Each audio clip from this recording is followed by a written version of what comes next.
first friend I actually made in Granada, he was like, American, you're from Los Angeles, great, so, and the questions that he would ask me sometimes, it was like, wait, what? So he was under the impression, I guess, and this also goes back to, how people in Granada view Americans and stuff. And so, so what part of Beverly Hills do you live on? Like, where, what celebrities have you seen? Like, and everything, like this and that. When I was there, it's like I didn't really have enough time to process, like, wow, I'm actually here in Spain right now. And so, yeah, it wasn't until later on where that culture shock kind of came in, and I was just like, okay, I'm starting to miss like my family, my friends. I'm starting to miss some of the things that that I'm accustomed to doing, and just like, and so it started to hit in a little bit. I'm sure, whenever you first think of Spain and everything, or you first do that Google search or anything, the first thing you'll probably maybe see is like tapas, and you're like, what are tapas?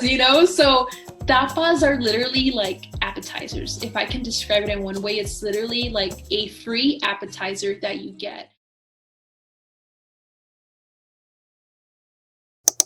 Hey everyone, welcome back to the CSU IP YouTube channel. My name is Whitney Matthews, and I will be facilitating part two of this Q&A with the lovely Miriam Gabriel, who studied at Universidad de Granada in Granada, Spain. Miriam, go ahead and introduce yourself. Yes, hi everyone, my name is Miriam. I studied abroad in Granada, Spain during the 2019-2020 academic year, and I'm currently attending Cal State Northridge. Yes, so before we jump into the Q&A with Miriam, I just want to give the disclaimer that any information that is given in today's video is accurate and based on Miriam's time abroad. For more current and up-to-date information, go to CSUIP.calstate.edu. And don't forget to check out part one of this video, where we covered topics such as academics, we covered budgeting, we covered traveling. So if you guys want to know about those topics, go check out part one. Lastly, don't forget to like, comment, and subscribe. And let's jump into the video.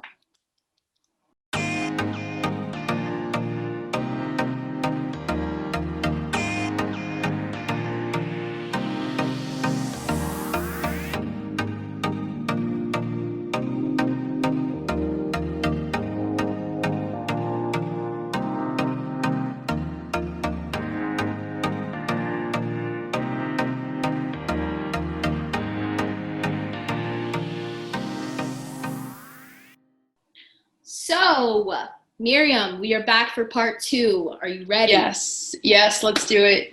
Yes. So, host culture. That is our first topic of this video. Mm-hmm. What are some crucial no-nos that you don't do in Spain? Crucial no-nos that you don't do in Spain. So this one was actually a little bit, something that I kind of had to get used to a little bit. But for example, there is a very big, I wouldn't say controversial, but there's a very big topic when it comes to Spain and the other, I don't even know how to say it, but so there's a topic around Catalan. And so, it's something well known in Spain. It's basically, a form of government where, they kind of just want their own sort of government and kind of want to separate from Spain. And so this topic is very personal and very controversial to a lot of Spaniards, because it's, it's still something that's going on from personal experience. When we were out there, there was a lot of protesting in Spain during the time I was abroad. And so a lot of those protests were very violent and very aggressive towards a lot of locals and Americans. And so it tends to be a topic of discussion that is very sensitive for many. And it's very also, it can either go good or bad. And so, that's just also something to be very aware about.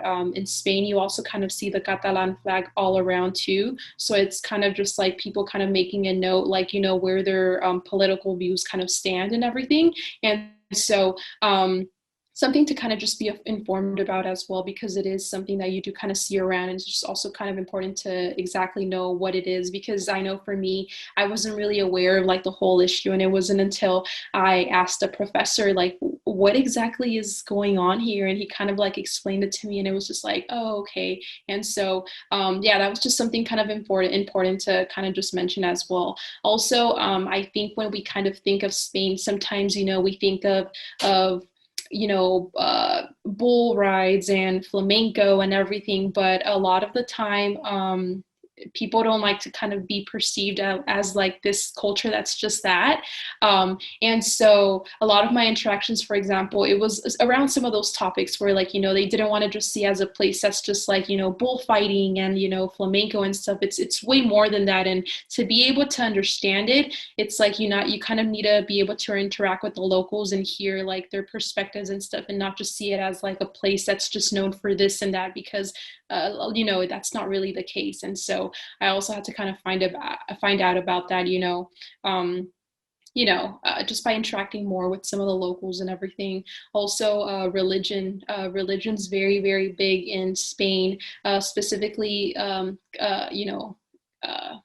Catholics. And so the whole idea of that as well is, a lot of the time they're not very open to other religious views. And especially for a place where they really celebrate, every Sunday church, there's bells ringing throughout various points of the day. And if that's not something that you're very open-minded about, or you're not willing to learn about, it can be a little bit, it can be a little bit different and a little bit new to kind of understand, because they're very, very big on religion. And so also, I guess, just like time in Spain, for example, not expecting things. I think here in the US, we're so used to, customer's always right. It's always, whether we go to a restaurant or a place, it's like we expect or we demand this service. But over there, it doesn't work that way. It's like the person that's right is the person, and not the consumer or like the client. And so it's their way. And so I guess kind of just not expecting things, it's you kind of just gotta, if you want something, you kind of gotta go and directly present yourself to what it is that you want, and not kind of expect like a service. And so, yeah, I think those would kind of just be my crucial no-nos as far as Spain. You covered so many of my topics. I'm like, check, check.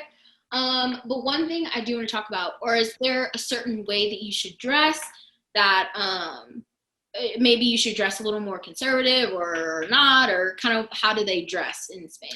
Yeah, so this was actually very, very funny. So I remember our first or second day, Americans were very, freestyle, carefree and everything. We walk in our Crocs and everything, sweatpants, t-shirts, yes, but in Granada specifically, it's like, you got to dress every day like you're about to go on a runway, or like you're about to kind of make a first impression. And that's literally it. Like, I remember the first day we would be walking around with like our like program host, and they were kind of just showing us the area and stuff, and we would be walking in like a little line in a group type thing, and we can clearly stand out. We can, they can clearly see we're from like, not, we're Americans or something, just because of the way we're dressed, and just very casual and everything. And so people would like eyeball us kind of like weird, and kind of give us like these faces and everything, like, like what's going on and stuff. And so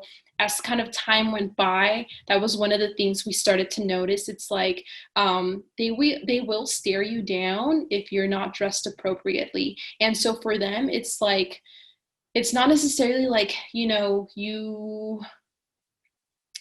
let's see, how can I put this? A lot of it, I guess, kind of comes down to sometimes like socioeconomic status. Granada is it's more of like the rural part of Spain. So it's more southern, more, a little bit more conservative, I guess you can say. But, they do take a lot of pride in the way they carry themselves. And so a lot of that does have to do with the way they dress. And so a lot of the time, whenever you're just walking down the street, taking a stroll, for the most part, everyone's dressed very well and just very well presented. And that's just the way they want to be perceived. And that's just also what they want to show.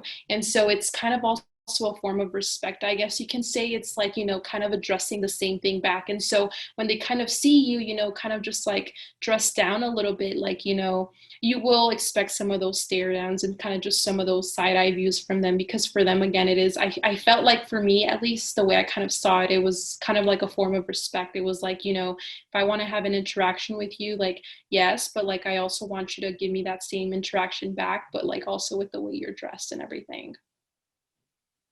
Yeah, I can attest. Europeans are very particular about their fashion. Yes. Yeah, they tear you down. They will tear you down. They will. They will. Yeah. So are there any major holidays in Spain that differ from the US, and how do they go about celebrating like some of like the more major holidays that I know that they have, like Christmas and I don't know, Easter? Yeah. So for example, I think one of the first ones were, was kind of like, what's going on here? It was like, for example, Halloween. And so, when we arrived there, it was around late August, and, September, October kind of carried on and everything. So Halloween was kind of like the time where we kind of saw like they didn't really address the culture so much.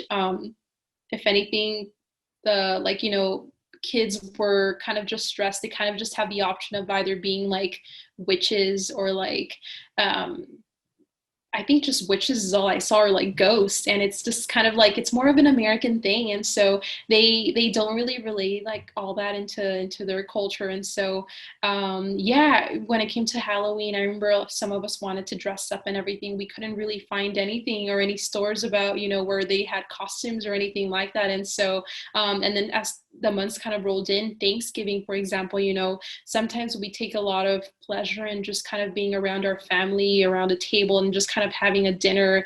But for them, it's like they don't engage in that at all. It's definitely more of an American thing.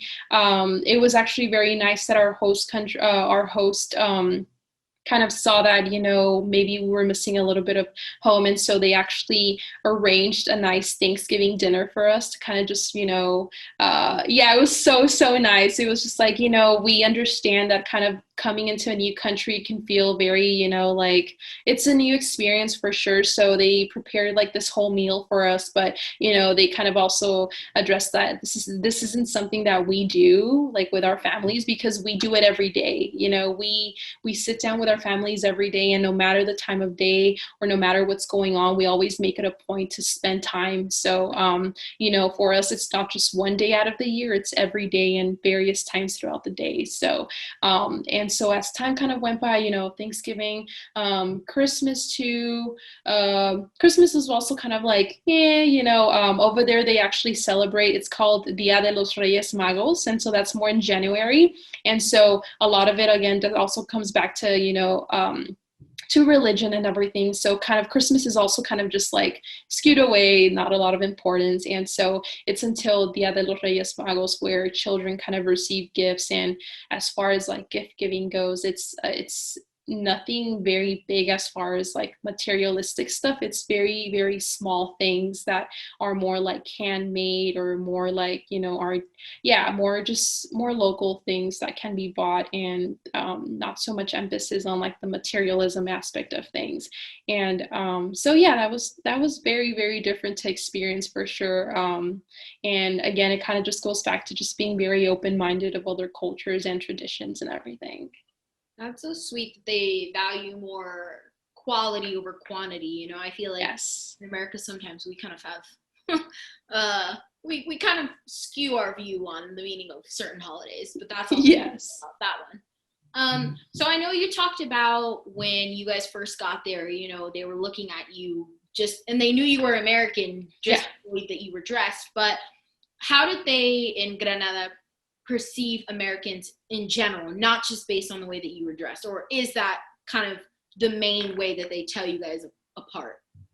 Yeah, so that's actually funny. So the first friend I actually made in Granada, he was like, American, you're from Los Angeles, great, so and the questions that he would ask me sometimes, it was like, wait, what? So he was under the impression, I guess, and this also goes back to, how people in Granada view Americans and stuff. And so, so what part of Beverly Hills do you live on? Like, where, what celebrities have you seen? Like, and everything, like this and that. And I was like, hold up. Like, first of all, I do not live in Beverly Hills. Like, I do not have, frequent interactions with like celebrities and stuff. Like, that's just the idea of how they view Americans. It's literally like the whole Hollywood scene of what Americans are, and like the way they live their lifestyles and luxuries and stuff. Like, they literally think that's the way everyone is.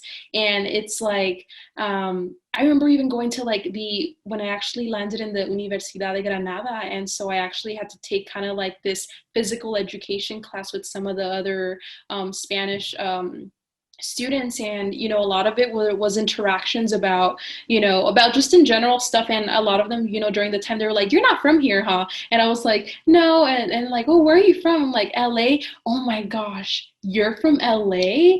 Like, so how many, this and this, so how much designer do you own, how much of this? And I'm just like, no, like, let me tell you where I'm from. It's way far from that. And so there's that interaction. So they have this idea of like, what it is or what Americans are and everything. But a lot of that also comes with like also explaining, and I think kind of educating that not everyone is like that. So I remember I had to do a lot of that. It was like a lot of the time, I had to kind of share my personal experiences and where I came from. And they were like, oh, okay. And so they were like, but wait, so you don't drive like a BMW or anything? I'm like, no, like I take public transportation, and like these AirPods, I had to pay with them with my own money. Like, I work and stuff, and so it's this whole like Hollywood idea, and like it's very cute and nice, but it's like that's definitely not it. And so I was very, very surprised when I kind of like saw that, and I noticed that, because immediately when I would say, when they would ask me where I was from, and it was like, Los Angeles, and it's like, what, Los Angeles? Like, their eyes, and like they would just brighten, like they would just be like, oh my God, like I would love, my dream is to one day go there and everything. And it's just like, yeah, but it's like there are so many other different parts of Los Angeles. Los Angeles isn't just like that landscape that you see. It's like there's other communities and like other people that make up LA. It's not just one specific thing, which is like usually, the whole Hollywood scene that they kind of see, and, through social media, TV and everything. So that was definitely an experience for sure. That's wild. Mm-hmm. That's like, that is the most stereotypical view of like LA. Yes. Oh my God. And I should mention, so, I asked my friend one day, I was like, I'm sorry, but like, how do you know how do you know I'm American? How can you distinguish me, like, apart from like the crowds and stuff? It's like, oh, it's the way you walk. And I'm like, what do you mean the way I walk? And he's like, you kind of walk like you kind of just own the place. And that's kind of like how Americans are. They kind of just walk like they kind of deserve everything. And they're just very, they kind of, like they're just deserving of everything. And it's like your walk the way you kind of just carry yourself. And I'm just like, oh, okay. So that was very interesting to know. I was like, okay, I'll take that in. Yeah. Interesting. Yeah. Mm-hmm. Wow, I guess we said we own the place now. Oh, we do not. We do not. But yeah, so that's kind of all the questions that I have for this particular section. But is there anything you wanted to add about like eye contact with strangers? Like, was that a part of the no-nos, or was it more Spanish, like, I don't know, to kind of take their hand when you meet them, or like how do the customs go when you meet someone, I guess? So yeah, so like as far as like meeting someone, for example, for the first time, very, very important to know, for example, Spanish customs, the whole kissing on the cheek it's definitely a thing.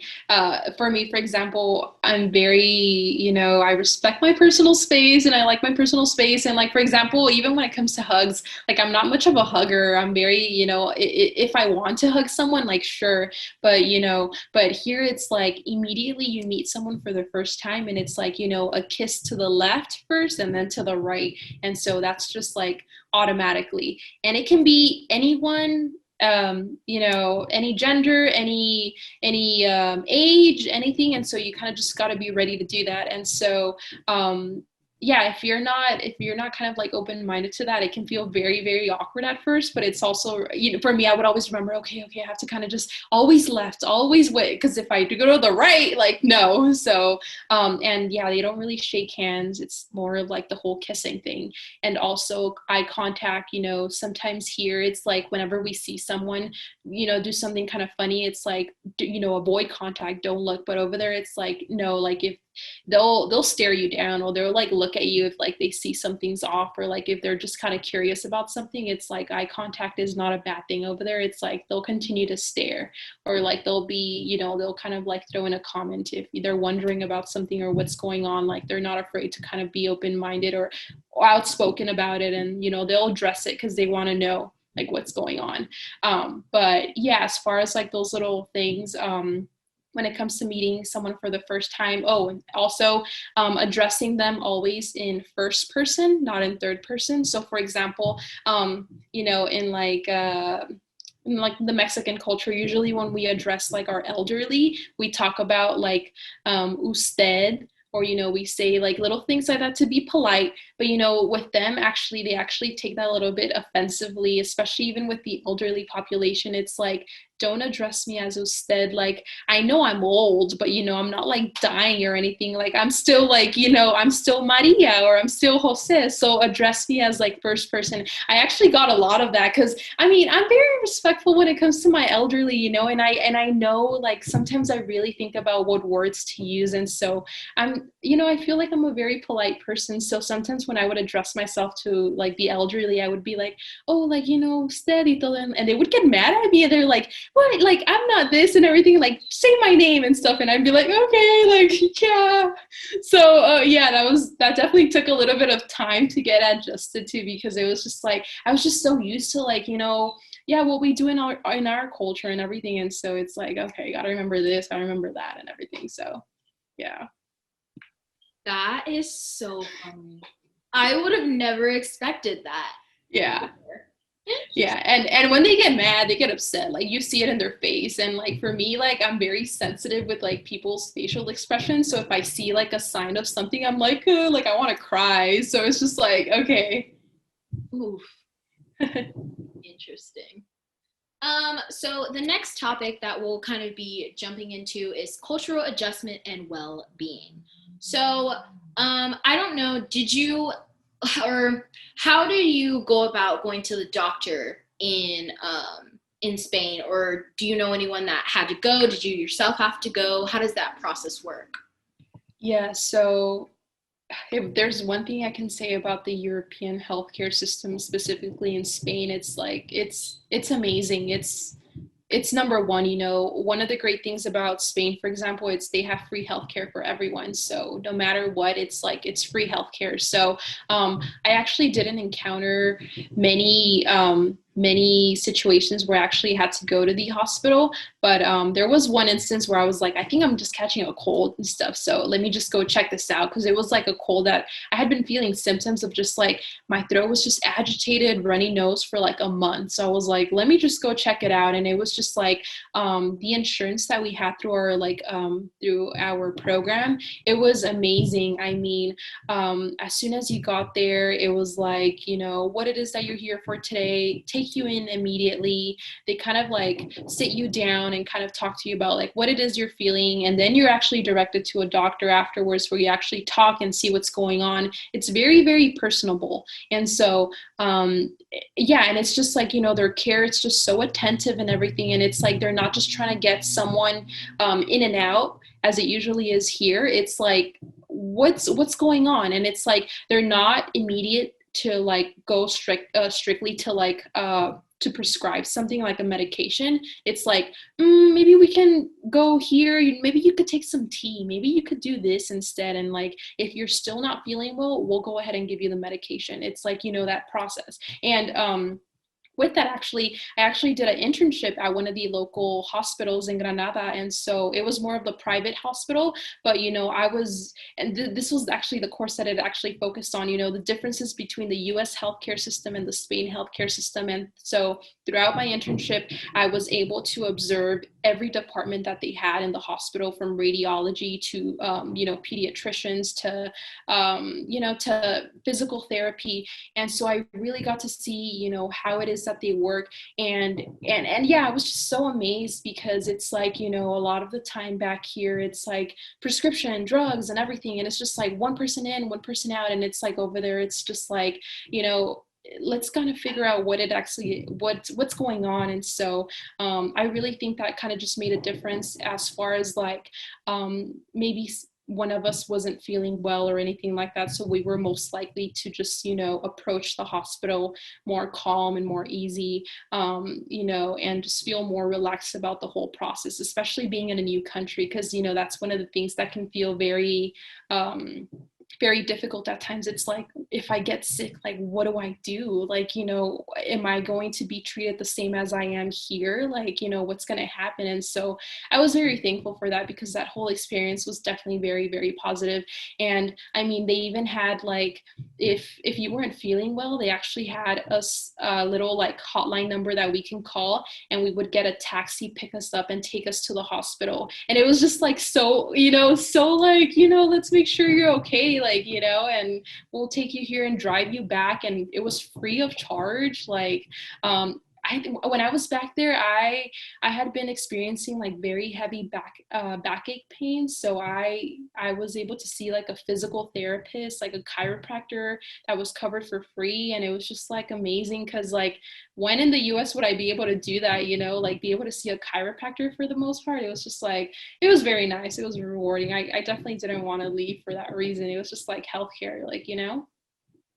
That's amazing that you were able to go see a Mm-hmm. chiropractor for free, like covered with your insurance. That would be unheard of in the United States. So, I mean, unless it's like, yeah, no, it's just unheard of.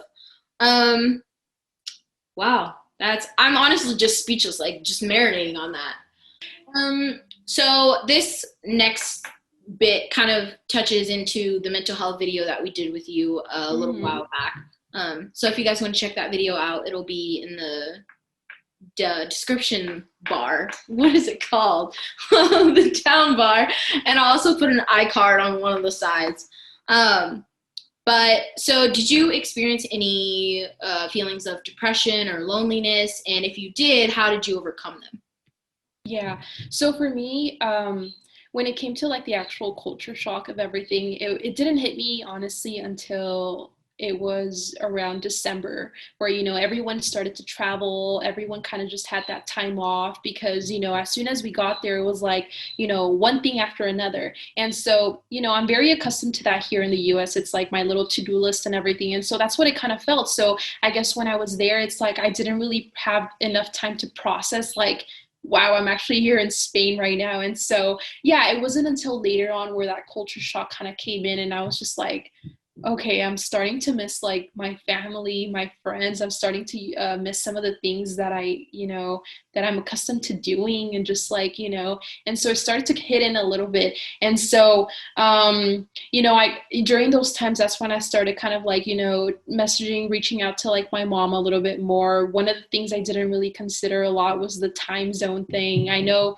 before we left, it was like, Mom, I'm going to FaceTime you. I'm going to text message you, you better message me back, WhatsApp and everything. And she was like, okay.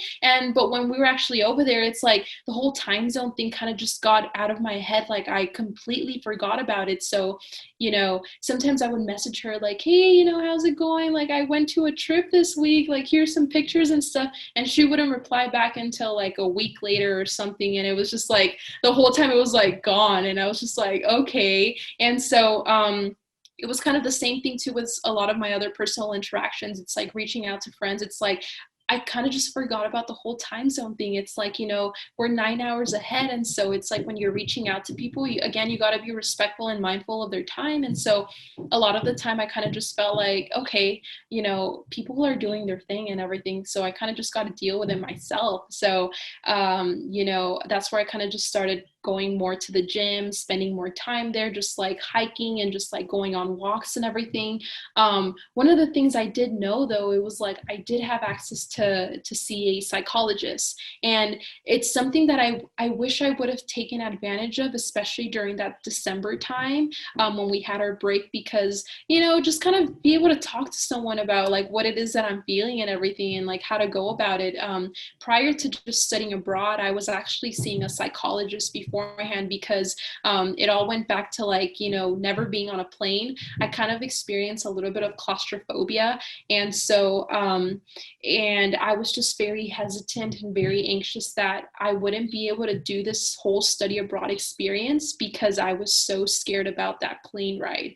Just the idea of being in a plane, getting stuck in that middle seat and just this small compartment and not being able to have access to like, certain things just made me feel really anxious. And so I didn't want that to be the reason why, I couldn't take advantage of something like this. So my physician, I kind of had asked her like, hey, can you maybe prescribe me like Xanax or something just for this plane ride, that's it. And she was like, you know what, like I could do that for you, but one of the things is that what if you start feeling like that when you're in Spain? And so I'd rather you handle that and kind of work through it mentally, and as opposed to just me prescribing something. So she actually recommended that I see a psychologist. And so during that whole semester that I was in school, I was seeing a psychologist, and I was just tackling some of the issues that I was feeling about feeling anxious going on a plane ride. It sounds so small and so, a plane, but like for me, it was just very big, just because I'm not used to, that and everything. I like being grounded. I don't like, kind of just, so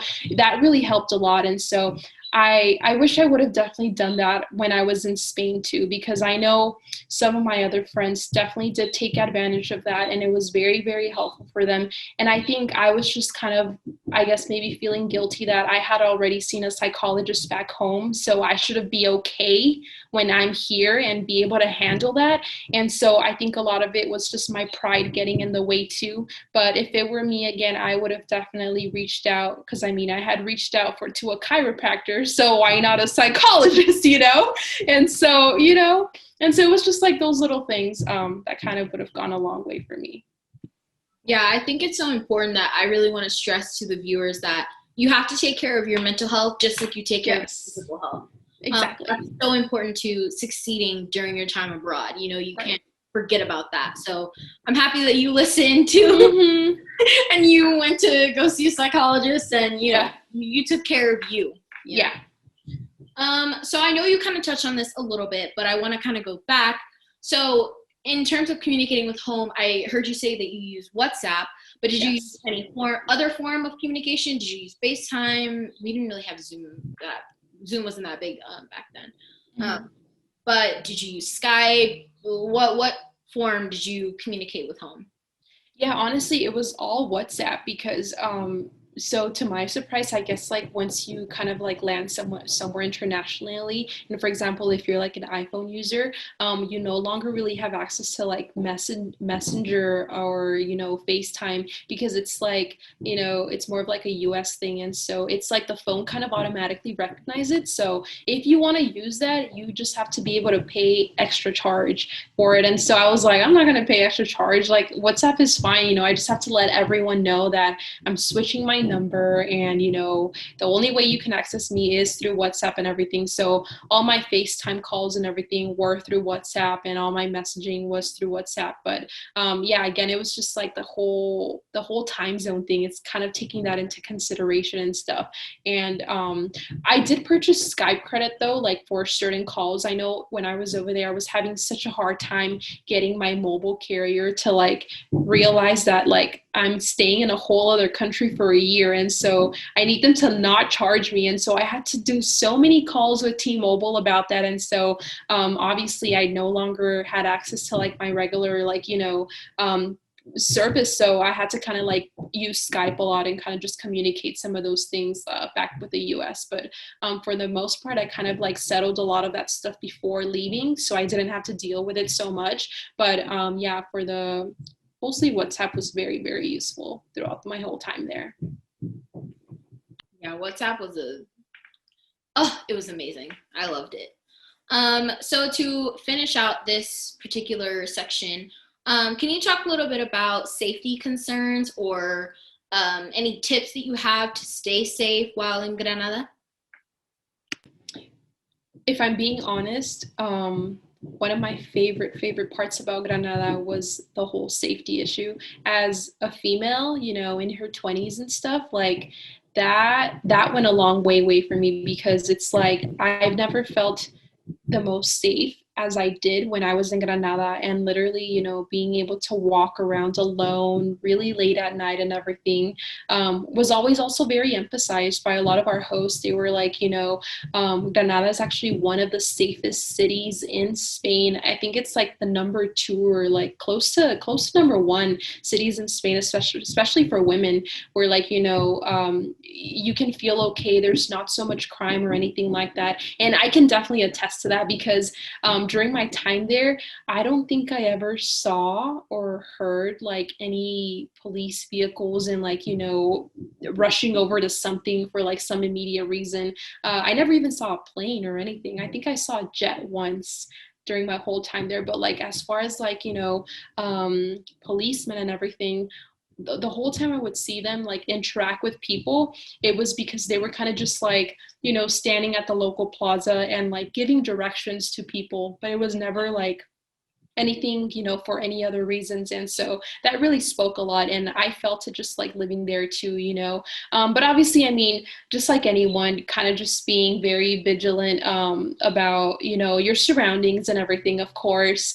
They did warn us, when it did come to traveling and everything, particularly some of the bigger cities in Spain, such as like Barcelona or Madrid, those are more of the cities where crime is a little bit more higher, and specifically with like Americans and like, people just like traveling. I know a lot of like people kind of got like their bags or like their cell phones, by, I think it was like pocket, I forget if it's pocket picketing or one of those words. But pickpocketing, yes, pickpocketing. Yeah, that was actually very big when it came to specifically like public transportation. And so it's some of those cities. But as far as like in Granada, that wasn't really a big concern or like a big issue. Everyone really kind of just like minds to themselves, and it's just more like into their own little thing. And they don't really interact with anything going on, like for the most part. That's good. Safety is key. I feel like a Yes. lot of people, when they are looking into studying abroad, they're really researching the safety. Yeah, That's that was me. especially parents as well. So Yes. this is good to Yes. hear for any parents that are watching the video. Yes. Oh, also, so for parents too and people, so Granada does have a lot of graffiti, but I will let you know that none of this graffiti is like gang related or like anything bad. If anything, like people love to do graffiti in Granada. That's related to like being vegan or like, no meat products. Like that's what they tag. Like honestly, all the graffiti you see, it's like quotes, it's like, art for them. It's very different. And so, because I remember sometimes like I would send my mom like pictures and stuff like, oh, I'm here. She's like, Mija, like please be careful, there's so much tagging. And it's because, that's what, for example, like here where I live in, LA, it's like any graffiti that we see around it is gang related. And so, it's kind of like, and so when my mom would see that, I was like, no mom, no, it's fine. It's like literally like a carrot and like an apple, or like, it's like a quote of like Picasso or something. So none of it's gang related. It's all usually quotes, and it's all very, it's the way, I guess the way they kind of explain it to us, it's the way the youth kind of express themselves there. It's like through graffiti and stuff. And so for them, it's like, it's okay. That's cool. I didn't know that. Interesting. Well, we are going to come to our last topic of this entire series, this entire Q&A video. So this topic will be daily life.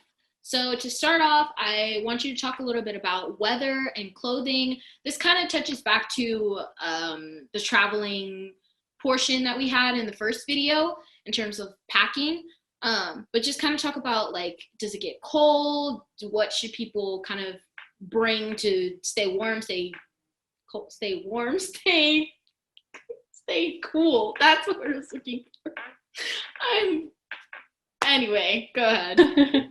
Yeah, so as far as like, when it comes to weather in Spain, when I first arrived, oh man, it was so hot. Like, and they had kind of, and I have read about it too, and kind of just like hearing, like, seeing like little YouTube videos and stuff and like prior alumni, like they mentioned like, it gets pretty hot and stuff. But I didn't realize like how hot it gets. Like, so one of the things about Granada is that they actually don't have any like air conditioning systems at all. Like if you want to, stay fresh, like you got to open that door and just kind of, rely on that air. And so, but it's like when it's humid, it's like there's no air. And so the way they kind of keep cool is literally kind of just being in the shade of something. And so that's actually one of the things you'll notice in Granada. A lot of the buildings and a lot of like the just like the material of like what's everything made is adobo, or it's like white. And it's because because they don't have air conditioning systems and stuff, it's like that's the way they kind of like kind of keep cool. So when you're kind of walking through a lot of the neighborhood and stuff, you can take a lot of like the back alleys and you'll kind of stay fresh through that, because it's like it definitely keeps you cool and everything. And so for me, that was a very big issue because just in general, I'm someone who just kind of just like fatigues really fast when it comes to the sun. I just get really, really dehydrated, and it's more of like a personal thing. And so, I knew like it was gonna be hot, but like I remember like during our first little tour trip, they were like, take it easy, drink water and everything. And I remember like during our little trip and stuff, I remember I had to kind of like get one of the hosts and like, I'm not feeling well, I feel like so nauseous right now, and like I feel like I'm gonna pass out. And it was a very hot day, it was 11 a.m. or 10 a.m. and I was already feeling like this, and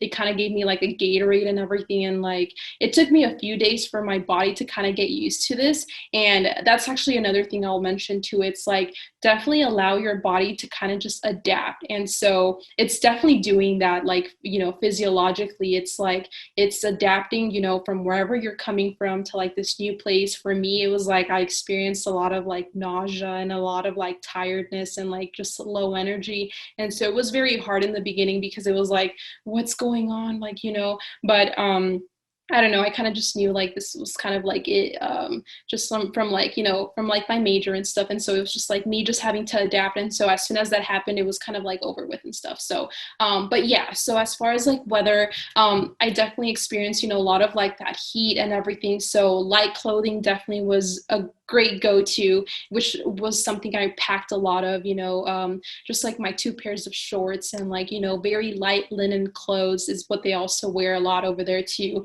And when it got cold, though, it got cold. Like, I don't think I've ever experienced, actual winter until, living in Granada. Even rain, like, I've never seen rain that way. Like, it's literally like hail. And it was just like, but it's like rain, but it's also cold. And so I remember I actually had to buy like an extra coat over there and, kind of just to kind of keep me warm, because my little Patagonia jacket that I had brought was definitely not enough. And so, so yeah, layering definitely goes also a very big way too, because, for me, for example, I had packed my one luggage, so I had to be very smart about what it is that I was bringing. So I definitely tried to bring a lot of layers in there. So when it did get hot or when it did get cold, it was just like on and off type of thing. And so that definitely went a long way. But yeah, as far as like temperature and everything goes out there, weather, it's very much like, our regular seasons that we at least have here in like California. It's like summer, fall, and then winter, but they're just a little bit more like, expect definitely a little bit more degrees. Like if it's cold somewhere, it's like more colder over there. If it's hot, it's more hotter over there. So I know that summer heat, oof, it's a scorcher. it's bad. It is so bad. Yeah. So the next thing that we're going to talk about are food and drinks. So where can you kind of find food? Are there a lot of local spots that you really liked? Where can you find it in terms of, I don't know, on campus? Kind of talk about like your favorite food places or the food that it's like, that's known for, like. I'm not gonna give it away. I'll let you know. Yeah. I'll let you know. Yeah, so I'm sure, whenever you first think of Spain and everything, or you first do that Google search or anything, the first thing you'll probably maybe see is like tapas. And you're like, what are tapas? So tapas are literally like appetizers. If I can describe it in one way, it's literally like a free appetizer that you get when you first go to a local place, to eat somewhere. And so usually, this tapa, and that's what Spain is pretty much known for. It's their tapas. And so the way you kind of go about it is kind of figuring out what places have the best tapas, because tapas are literally appetizers that can come in many different sizes and it can vary in the food. And so, there's certain places that offer you better tapas for like, a meal that you're getting. And some other places, maybe not so much and everything. And so this is kind of just like the whole figuring out type of thing. And so but yeah, usually it's a very common thing, tapas. So for example, the way it works, it's like, you want to go out, you want to go grab a meal and stuff. And so you're going to order your primary meal. And so, maybe you're paying $5 for it. So in the meantime, while you're waiting for your meal, usually the host will bring you, like a tapa. So for you to, something to kind of munch on as you kind of wait for your food. And so that's essentially what it is, just like a little appetizer to kind of get you going and, throughout the whole thing. I will say one thing, wine in Spain is it's like water for them. And so for me, it was just kind of like, it was like, okay, like wine. And so a lot of the time it was also just a respect to just consume wine. Also, like their drinking age limit is way different from what it is here in the US. Over there it's 16, and so they start to consume wine a little bit earlier. But yeah, I noticed that was actually one of the things. It's just more of like a respectful thing. Sometimes it's like whenever they consume their food and stuff, it's like, your little sip of wine and you're fine and stuff. And so again, it's more of a local cultural thing. And so yeah, so as far as like the food, it varies. I mean, yeah, tapas is a big thing. They're big with seafood. They're big with it's Mediterranean food like hummus and everything. I know like specifically with Granada, they have a big mesh of like European culture, Mediterranean, with a lot of like Arabic. So a lot of Middle Eastern folks kind of live in the area as well. And so a lot of them own like shops and, local food spots like, what is it called? Oh, wow, I'm brain fart. Wow, I can't think of it right now. But yeah, so, like falafel and stuff like that too, and things like that. And so I know for me, like the little area I was living in, that was like a lot of what was around me. It was just a lot of like, Middle Eastern based kind of food with a lot of hummus and, chicken and just like things like that. So that was great. And it wasn't until like I had to kind of go more into like other parts where it was just like more of like the Spanish food. And so usually it was like tapas, like calamari and just like squid and like everything. And so that was good. But as far as like on campus and kind of like, having that accessible to you, it's not really a thing. It's more like you have to kind of go and enjoy like more of like the Spanish life outside to be able to kind of like take into some of those experiences and kind of engage. But for the most part, it's very, very around you all a lot of the time. One of the great things about Granada is that it's so small. So it's like, you got things everywhere in every corner. And so usually with food, it's like something that they really just, prime themselves with. And it's just like, it's in every corner. It's very accessible.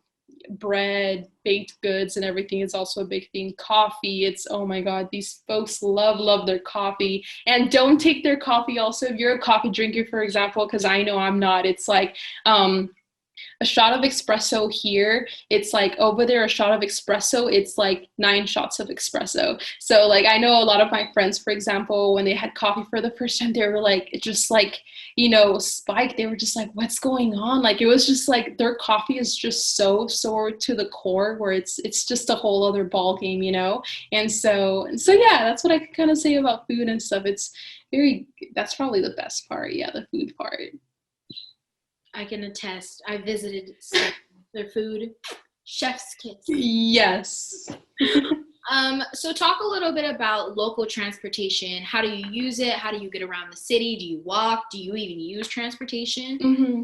Honestly, I didn't use transportation at all, and I'm gonna be honest, it was because it was very confusing for me. Like I Granada is so small, and so I honestly didn't even know which buses went what way or what other, So I'd rather just walk, and so I that's what I did most of the time. I would either walk or I would actually take taxis. Taxis were actually more convenient for me than a bus. I don't know why, but yeah. So I walked everywhere, and but it was very very doable. I mean, as far as like walking, very flat ground, not so much hills and everything. If you enjoy walking, definitely a great place to do so and stuff. But yeah, the transportation, like, I would try to look at my Google Maps and everything, but I just could not understand it. And like sometimes when even I would ask like the bus driver like this, it was just like, I don't know, I just couldn't understand it so well. So I really avoided the public transportation as far as like Spain, unless I was going with a friend. If I was going with a friend, they kind of knew where to go. But for the most part, walking was my best friend, and like the taxi. There's so many taxi stops all around Granada. So like at any time, if you're like, I'm tired of walking, like I want to take a taxi, like you can definitely do so, and you'll be right on your way. Cool, yeah. Public transportation has a lot. I Hmm. live in San Francisco, so I'm so used to public transportation, but for someone that if you don't use it all the time, every single day, like it's a nightmare sometimes to figure out. Right. Yeah. Oh, and actually with public transportation, like, yeah, Spain has like this whole other system. I don't know if maybe you're aware with like tap cards, for example, here it's like, there's a tap card that we can kind of use to kind of go, certain ways. Spain kind of has like a similar system to that, but it's like they require like a different tap card for depending on what type of system that you're using. So for example, there could be like a red bus and like a blue bus. So you got to make sure you're using one card for one and then one card for the other. And so for me, like I was just like, this is too much. And so I think that was one of the reasons why I was just very like, I don't want to do the public transportation system because I don't want to be like that idiot that's just like, what card, and like, oh, this American or something. So that's what kind of like threw me off a little bit. So I was just like, I'll just walk anywhere I go. And so it was fun. I think that's how I kind of like also saw Granada more and just like experienced it more. It's like everyone walks there no matter what time of day, like literally no matter what time of day. It's like someone will be drinking coffee, like having ice cream, and it's like that's how you definitely get to see Granada. Like if you really want to explore, it's through the walking. It's not through the transportation for sure. Yeah, Mhm. walking, get some exercise in and see Yeah, why not? exactly. So what do people in Granada do in their free time? People in Granada during their free time, honestly, they just love to talk and gossip. Like talking and gossip is literally the Spaniard way, And so it's so funny because it's like, yeah, sometimes when I would be just walking down the street, it's like, some of the women are just like holding like, hands like with one another or just like, with their significant others and like they're walking so, so slow. And it's like, but you hear some of the conversations and they're talking about like this member or like, this friend and stuff. And as someone who's not used to that, for example, I'm a very fast walker. And so it's like, I'm just trying to get to like my point and stuff. But like, you kind of stop and you see like what's going on. And it's like, they're just always talking and gossiping. And it's like, even when you're passing by, like people having tapas, they're drinking their wine, you kind of pause a little bit and you hear the conversation. They're just talking and talking.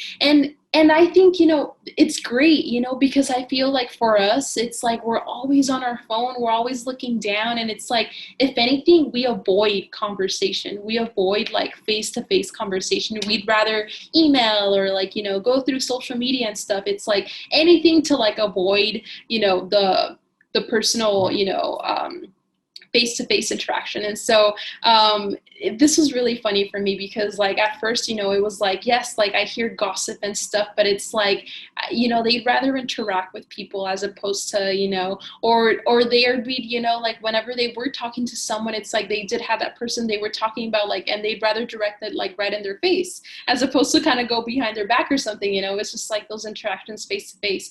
And so yeah, that was very different for me. And one of the things where it kind of like really made that importance known was, for example, with children.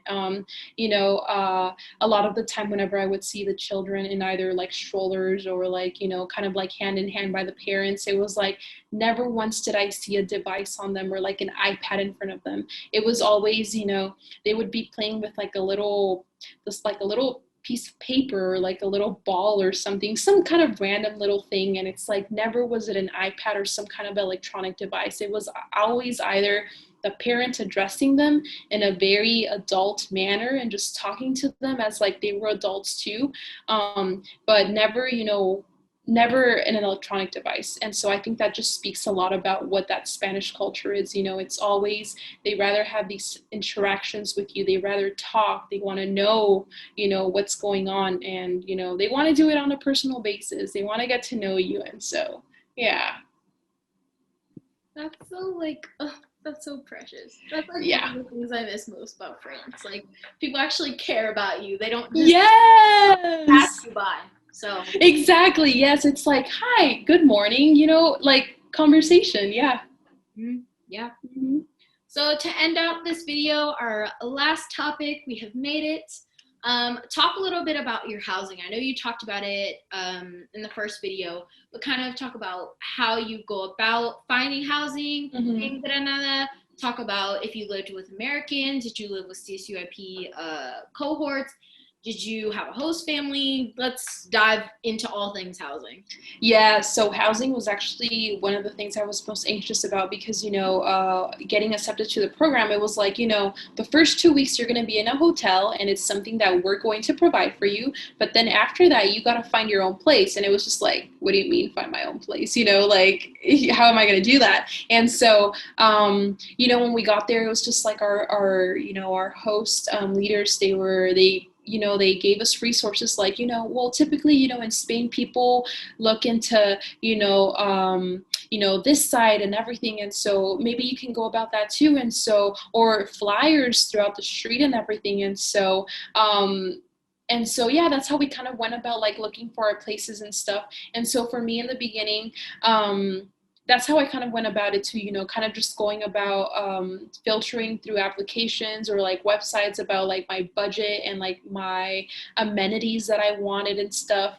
For me, I was definitely thinking long term. And so I was willing to put in a little bit more money for something that I was going to feel more comfortable in, as opposed to just kind of like, you know, something just kind of like right away and everything. And so I definitely budgeted myself for this, for like my rent, if anything, or like my home.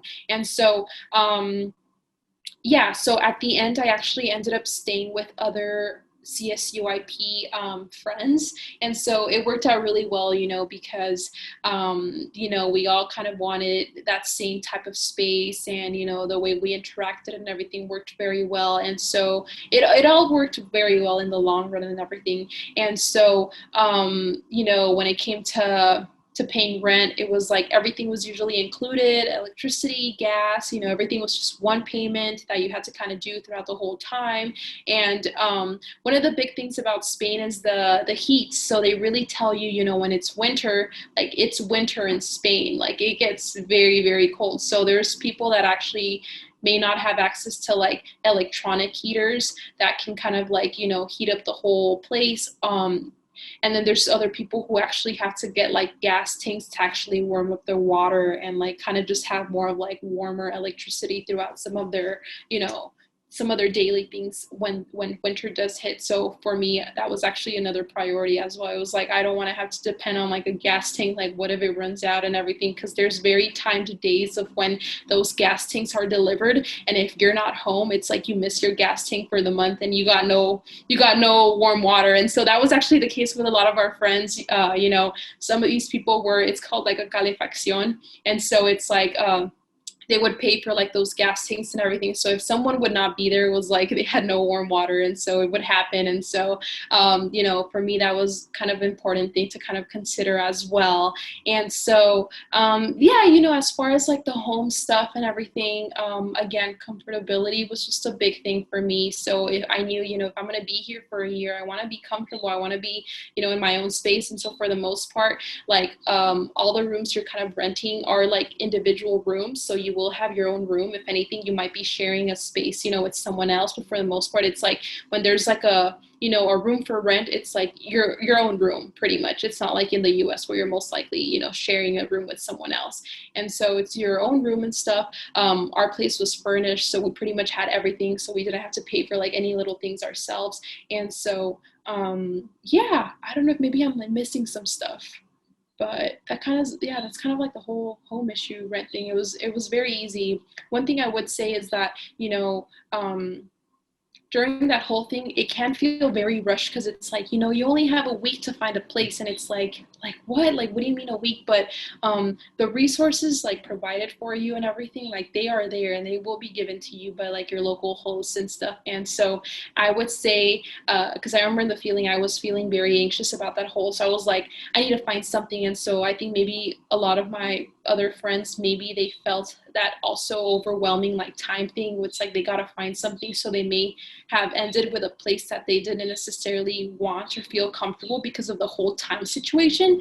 But I would say that when it comes to kind of finding a place, like that's kind of the last thing you want to worry about. Like there's so many places in Granada, like people are looking for, they kind of know how like the whole education system works, where like international students always come around this time, so they make their properties available. And so they know the whole gist. So I would say that's not something really to worry about so much, but just definitely know what you want. If it's, if you want to get some, you want to waste some money in some, something more comfortable, then, that's definitely a thing to consider. But yeah, just kind of definitely know what you want. Did you have to sign a lease like you do here, or is it a lot more just like you just kind of Right. pay, or how does that work? Yes, actually, yes. So for the lease part, we actually did have to sign a lease. So, prior to us finding a part, one of the things I always mentioned, it was like, I'm a student from the US. I'm only here for a year. So, this is my, I'm looking for something this amount of time. And so I need to definitely have that specified in the contract. And so, addressing that as for the first time when you're having some of these interactions is a very big thing. And it's something that you definitely want to do.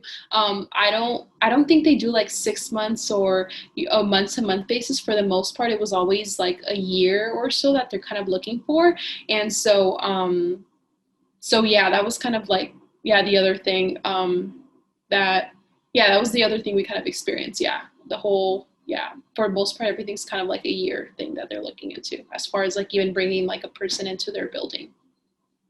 Did you have to pay by cash, or did you pay by like a check or cashier's check, or how do you pay the rent? Yeah, so for my location, it was a little bit more like modern. So they accepted like, cashier's checks, cash, cards. So every month I would pay my rent in card. There was like a fixed fee that I had to pay for my card, but for some reason it was just like unavoidable. Oh, it was taxes, duh. Yeah, so they had taxes, so it was like, okay, yes, your rent is 600, but it's like it's technically 670 or something because of taxes. So that was actually something I had to kind of consider as well. And so yeah, I paid every month through a card, in card, and I kind of just go down to like my local property management office, and kind of just do it there every month, and they'd give me a receipt back, and everything would kind of be good from there. Nice. That's nice that you guys were able to pay by card. We were not. Oh, okay. I'll explain that when we do the France video.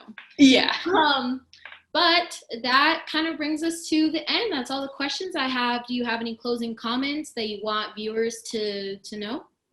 Yeah, Granada, I feel like it's definitely underrated and stuff. A lot of the time when we think about Spain, it's always like Barcelona comes in mind, Madrid, and by all means, like they're amazing cities and all that. But I would say, yeah, if you're looking more of like that local touch, you kind of just want to get away from the city, just experience more of like a more a place where yeah, you definitely are away from the city. You want to kind of just spend some more time within nature and stuff, talk to people.